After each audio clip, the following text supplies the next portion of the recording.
C'est l'histoire des relations par le chemin de fer entre l'Occident et l'Orient. Et on ne sait pas en général qu'après Istanbul, l'Orient Express allait jusqu'à Bassora en Irak, jusqu'à Bombay par voie maritime. Il allait jusqu'à Médine, il allait jusqu'au Caire et même il allait jusqu'à Assouan. Et donc c'était un trait d'union entre les deux civilisations et qui tout d'un coup sont sortis des fantasmes respectifs pour entrer dans le réel de la photographie, des contacts humains, du cinéma, etc., etc. Donc c'était un lieu de rencontre formidable. Et les objets sont sortis presque tout seuls par miracle, parce qu'il y a des collectionneurs formidables qui sont passionnés de l'Orient Express. Ils nous ont ouvert leur collection, on a pu présenter ces objets, à la fois dans une exposition qui est dans le train lui-même, et une exposition qui est dans Lima sur le train. Et donc on passe du train à ensuite ce voyage qu'on propose à travers le cinéma, la photographie, la peinture, bref, les arts décoratifs, toutes sortes de merveilles en Occident et en Orient.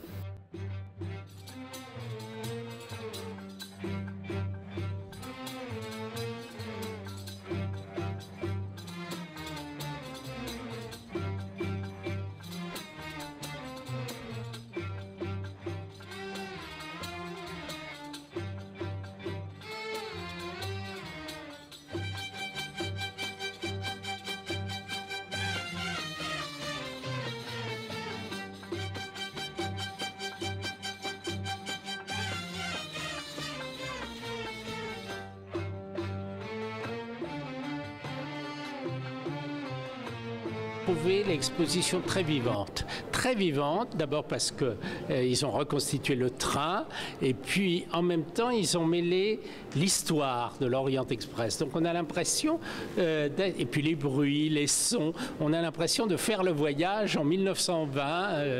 Il y a aussi un moment, un passage avec Agatha Christie et le crime de l'Orient Express. C'est très bien reconstitué, j'ai trouvé que c'était très vivant.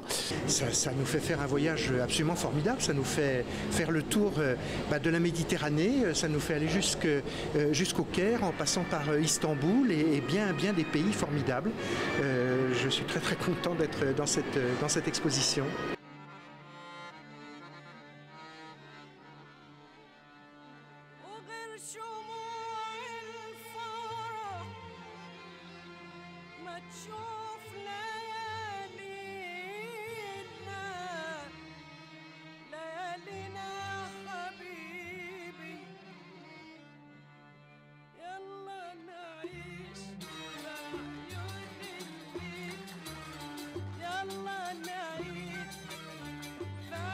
C'était à la fois un grand et beau spectacle, les trains de l'Orient Express, et en même temps la découverte à travers l'aventure, la légende, le mythe de l'Orient Express, de toute une période de l'histoire et de la géographie.